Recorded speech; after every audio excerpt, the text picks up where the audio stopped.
Hello, good morning students. Here we meet again for another short note in HRM. Right? Only one topic, that is career planning and development, is left in this chapter.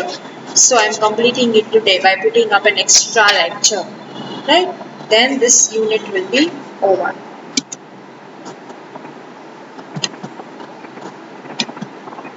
So only last topic, that is career development and planning, is left, that we will be completing in this lecture and winding up unit number 3.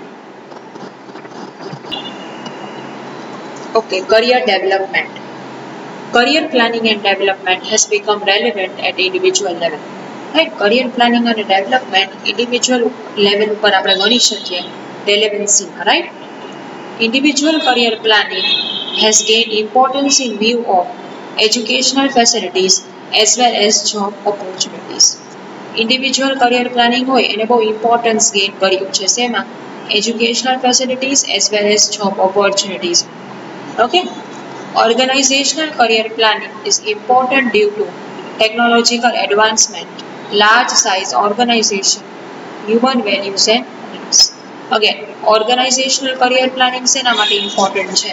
કેમ કે organisation ટેકનોલોજીકલમાં advance કરવાનું હોય, નવી નવી technology શીખવાની હોય, right, large size ઓર્ગેનાઇઝેશનમાં કામ કરવાનું હોય, હ્યુમન વેલ્યુઝ અને નીડ્સ ડેવલપ કરવાની હોય, એટલા માટે ઓર્ગેનાઇઝેશનલ કરિયર પ્લાનિંગ ઇમ્પોર્ટન્ટ છે.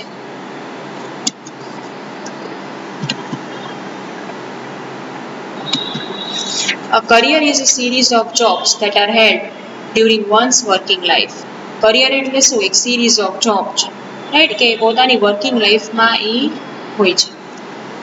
Career planning is an exercise which determines the objectives that one wants to achieve in one's work life and course of action to be taken to achieve those objectives. Career planning શું છે? કે એવી exercise છે કે જે determine કરે છે.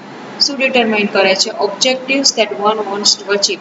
એવા ઓબ્જેક્ટિવ જે આપણને અચીવ કરવા હોય છે, right, in course of action. આટલા ટાઈમમાં મારે આટલું અચીવ કરવું છે, એને કરિયર પ્લાનિંગ કહેવામાં આવે છે. And career development is one's development that results while putting career plan into practice. અને career development એટલે એવું ડેવલપમેન્ટ છે કે જે જ્યારે તમે કરિયર પ્લાનને પ્રેક્ટિસમાં મૂકો, કરિયર પ્લાનને તમે ફોલો કરો, ત્યારે તમે મીનવાય જે ડેવલપમેન્ટ કરો છો તમારી અંદર, એને કરિયર ડેવલપમેન્ટ કહેવામાં આવે છે. Okay, now there are certain definitions students given in your textbook. Right, કરિયરની ડેફિનેશન આપેલી છે, કરિયર પ્લાનિંગની આપેલી છે અને કરિયર ડેવલપમેન્ટની. અહીંયા મેં કરિયરની ડેફિનેશન મેં ઇન્ક્લુડ કરી છે. એવરીથિંગ એલ્સ તમે ટેક્સ્ટબુક વગેરે ખોલીને બેસો એટલે એમાં તમને સમજાશે. A career is a sequence of separate but related work activities that provide continuity, order and meaning in a person's life.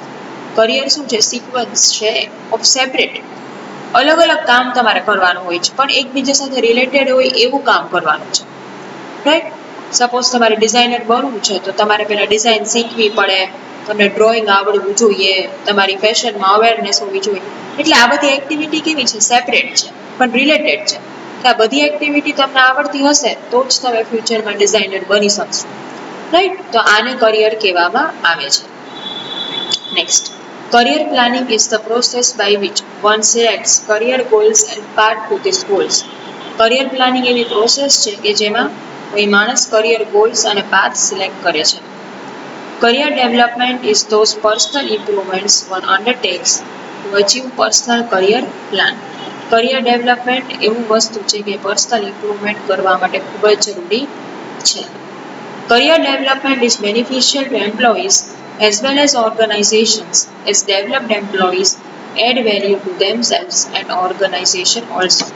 career development બહુ beneficial છે એમ્પ્લોયીને as well as organization, right? because developed employee હોય એ value add કરે છે organization.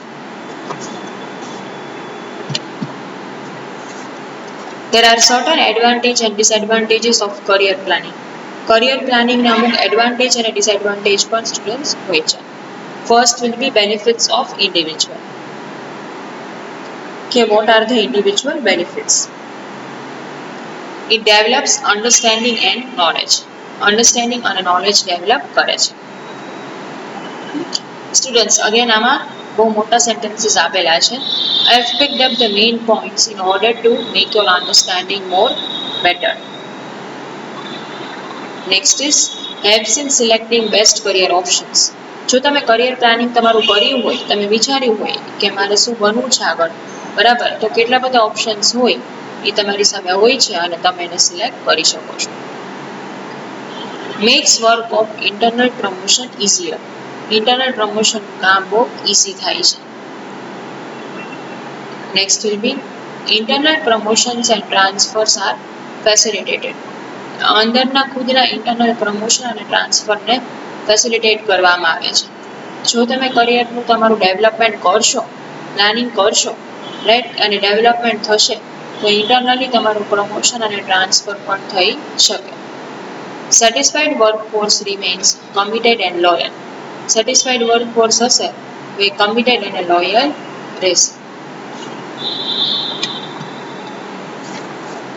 Employee turnover can be brought down. Employee turnover છે એને આપણે ઓછું કરવાનું છે. જો કોઈ એમ્પ્લોયે પોતાનું કરિયર પ્લાનિંગ કર્યું હશે તો એ શું થશે, એ કોઈ દિવસ જોબ છોડીને જશે નહીં, કે વિચારશે કે મારે કઈ દિશામાં જવું છે અને એ કન્ફર્મ થાય તો જ એ તમારી જોબ છોડશે. Otherwise he or she will stick to one job only. Helps employees use their potential. એમ્પ્લોયીને પોતાનું પોટેન્શિયલ યુઝ કરવામાં હેલ્પ કરે છે. It fulfills self-esteem need of employee. એમ્પ્લોયીની સેલ્ફ એસ્ટીમ નીડ ફૂલફિલ કરે છે. Next will be benefits to organisation. એટલે હવે ઓર્ગેનાઇઝેશનને શું બેનિફિટ થશે career planning? Availability of HR with required skills and knowledge is made possible. Availability of HR is possible એમ કે required skills, knowledge સાથે HR ની availability possible છે. Highly talented employees can be attracted and retained in the firm. એકદમ talented એમ્પ્લોઈઝને ફર્મમાં આપણે written કરવાના છે. Equitable career opportunities can be made available. સારી career opportunities આપણે અટ્રેક્ટ કરવાની છે અને આપણે અવેલેબલ આપણને એમ્પ્લોઈઝને ઓર્ગેનાઇઝેશનને થઈ શકે છે. કેમ કે એને ખબર છે કે જો એમ્પ્લોયી પોતાનું ડેવલપમેન્ટ કરશે તો અલ્ટિમેટલી શું થશે કે ઓર્ગેનાઇઝેશનનું પણ ડેવલપમેન્ટ થવાનું છે. Employee first frustration can be brought down. એમ્પ્લોયીનું ફ્રસ્ટ્રેશન પણ આપણે ઓછું કરી શકીએ છીએ. Career planning and development helps in cultural diversity. Right, cultural diversity હોય છે. અત્યારે તમે કોઈ બી કંપનીમાં જોશો તો અલગ અલગ કલ્ચરથી લોકો કામ કરવા આવે છે. Nobody belong to a one culture or a same culture. Everybody belong to a different culture. Right, તો એ ડિફરન્ટ કલ્ચરના લોકો સરસ રીતે કામ કરતા હોય છે. તો ક્યારે પોસિબલ છે? જ્યારે એમ્પ્લોયી પોતાનું કરિયર પ્લાનિંગ કરશે તો આ પોસિબલ છે. Interest of employees are taken care of with help of career planning and development. Right, interest of employees are taken એટલે કે એમ્પ્લોયીને શું ગમે છે, શું નહીં, ઓર્ગેનાઇઝેશનનું ગુડવિલ કેવું છે, એ બધું કન્સિડર કરવું પડે. તો આ બહુ સારું કહેવાય ને ઓર્ગેનાઇઝેશન માટે. બહાર એમ કહી શકે કે અમારા એમ્પ્લોઈઝ તો આટલા ટેલેન્ટેડ છે, અમારી પાસે આટલો સારો વર્કફોર્સ છે, તો એ બધું પોસિબલ છે. Okay students, so this is all and now our chapter is also over here. Right students, unit number 3 is over. Now we are left with the last and final unit, that is unit number 4, which we will start from the next lecture. So students, make sure કે તમે આની notes બનાવી લો છો. બધું text બુક્સમાંથી આપેલું છે તો text બુકમાંથી પણ તમે રેફર કરી લો છો. that is even more important, right? તો આ બધી વસ્તુનું તમારે ધ્યાન રાખવાનું છે અને સરસ રીતે તમે બધું કરી લેજો. ઓકે, કેમ કે હવે આપણે એન્ડ આવી ગયા છે unit number 3. Already unit number 1, 2 and 3 are completed. હવે આપણે એક જ ચેપ્ટર બાકી છે and that is unit number 4. એટલે આઈ રિક્વેસ્ટ યુ ઓલ કે તમે લોકો ટાઈમસર બધા લેક્ચર્સ જોઈ લેજો, રેફર કરજો.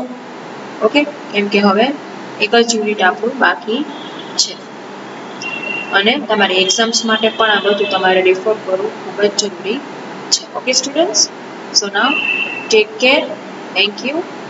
Now we will meet in next lecture. Okay.